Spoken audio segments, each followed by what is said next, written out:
দীর্ঘদিন থেকে বেহাল দশা জলপাইগুড়ি পুরসভার ১ নম্বর ওয়ার্ডের ইন্দিরা কলোনি থেকে রাজবাড়ী ক্লাবের রাস্তা। স্থানীয়দের দাবি, খানা খন্দে ভরা রাস্তার কারণে প্রতিদিন বাড়ছে দুর্ভোগ ও ছোট বড় দুর্ঘটনা। বারবার রাস্তা সংস্কারের দাবি তোলা হলেও কাজের কাজ কিছুই হয়নি এতদিন। অবশেষে দেরিতে হলেও মঙ্গলবার রাস্তার কাজে শিলান্যাস করলেন জলপাইগুড়ির বিধায়ক তথা চিকিৎসক প্রদীপ কুমার বর্মা। সঙ্গে ছিলেন পুরসভার উপপুরপ্রধান সৈকত চট্টোপাধ্যায়, স্থানীয় পুর প্রতিনিধি নীলম চক্রবর্তী শর্মা সহ অনেক নেতৃত্ব। এদিন মঞ্চ করে এক অনুষ্ঠানের মধ্য দিয়ে রাস্তার কাজে শিলান্যাস করা হয়েছে। উত্তরবঙ্গ উন্নয়ন কর্তৃপক্ষ উদ্যোগে এই রাস্তা সংস্কারের জন্য 2,04,00,000 টাকার অর্থ বরাদ্দ করা হয়েছে বলে জানা গিয়েছে। এই দিন উত্তরবঙ্গ উন্নয়ন কর্তৃপক্ষের আধিকারিকদের উপস্থিতিতে রাস্তার কাজে শিলান্যাস করলেন উপস্থিত অতিথিরা। সম্পূর্ণ রাস্তাটি পেভার্স ব্লকের রাস্তা করা হচ্ছে। বিধায়ক প্রদীপ কুমার বর্মা জানান, রাস্তাটি খুবই বেহাল ছিল। উত্তরবঙ্গ উন্নয়ন কর্তৃপক্ষের উদ্যোগে রাস্তা সংস্কার করা হচ্ছে। স্থানীয় পুর প্রতিনিধি নীলম চক্রবর্তী শর্মা বলেন, দেরিতে হলেও রাস্তা সংস্কার হচ্ছে, খুবই উপকার হবে স্থানীয়দের।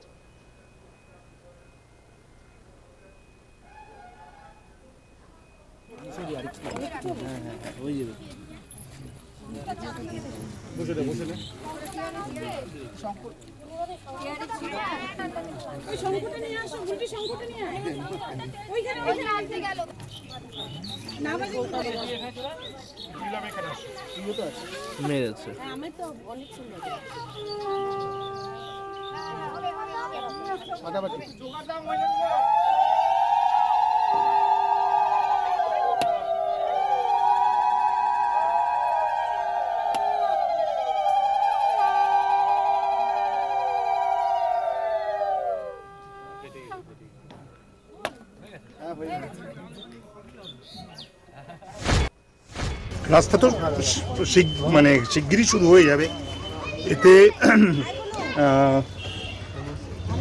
আমাদের 1.5 কিলোমিটারের বেশি রাস্তা এই ইন্দিরা কলোনির মধ্য দিয়ে এটা রাজবাড়ী ক্লাব পর্যন্ত দীর্ঘদিনের একটা দাবি ছিল এখানকার জনসাধারণের। এই রাস্তাটা অবস্থা ভালো ছিল না। আজকে এনবিডিডির অর্থানুকূল্যে এবং আমাদের মাননীয় মুখ্যমন্ত্রী শ্রীমতী মমতা বন্দ্যোপাধ্যায়ের উদ্যোগে এবং আমাদের এখানকার যিনি কাউন্সিলর মাননীয়া নীলম চক্রবর্তী, তার উদ্যোগে এই রাস্তাটা হচ্ছে। এটা পেভার ব্লক রাস্তা, 1.5 কিলোমিটারের ওপরে।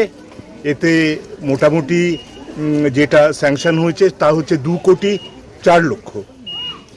2,04,00,000 দিয়ে এই রাস্তাটা দীর্ঘদিনের যে দাবি ছিল সেই অনুযায়ী এটা এনবিডিডির তত্ত্বাবধানে হচ্ছে রাস্তা। তো আজকে আমার জলপাইগুড়ি পৌরসভা অন্তর্গত 1 নম্বর ওয়ার্ড এই ইন্দিরা গান্ধী কলোনি থেকে শুরু করে ভেতর দিয়ে পুরো একদম রাজবাড়ী ক্লাব পর্যন্ত প্রায় 1.5 কিলোমিটারেরও বেশি রাস্তা আজকে শিলান্যাস হলো উত্তরবঙ্গ উন্নয়ন দপ্তরের মাধ্যমে এবং বিধায়ক শ্রী প্রদীপ কুমার বর্মার সহযোগিতায় এই রাস্তাটি আজকে শিলান্যাস হলো। কত বছর পর এই রাস্তা হচ্ছে? প্রায় 15-20 বছর পর রাস্তাটা হচ্ছে। টাকা বরাদ্দ আছে এই রাস্তার পেছনে? এই রাস্তাতে প্রায় 2,04,00,000 টাকার মতন বরাদ্দ আছে এবং এটা পেভার ব্লকের রাস্তা তৈরি করা হবে এবং 5 বছরের গ্যারান্টিও দেওয়া হবে। এবং আশা করছি এলাকার মানুষের এটা দীর্ঘদিনের দাবি ছিল এই রাস্তাটার, কারণ খুব ভোগান্তি হচ্ছিল এবং সেই জন্য আমি যখন জনপ্রতিনিধি হিসেবে এই ওয়ার্ডে নতুন আসি তখনই আমি ওদের কথা দিয়েছিলাম, কিন্তু আমি দুঃখিত যে 2-2.5 বছর লেগে গেল। আসলে সব কিছুই একটা সিস্টেমের ব্যাপার থাকে, সব কিছুই একটা এত বড় রাস্তা তো বিভিন্ন দপ্তরে আবেদন করার পরে এটা আমি বিভিন্ন দপ্তরেই আবেদন করেছিলাম, যেখান থেকেই আমি পারি এই রাস্তাটা যেন করাতে পারি। এবং আমি নিজেও খুব আনন্দিত এবং এলাকাবাসীও খুব খুশি যে শেষমেশ রাস্তাটা হচ্ছে। আজকে আমার জলপাইগুড়ি পৌরসভা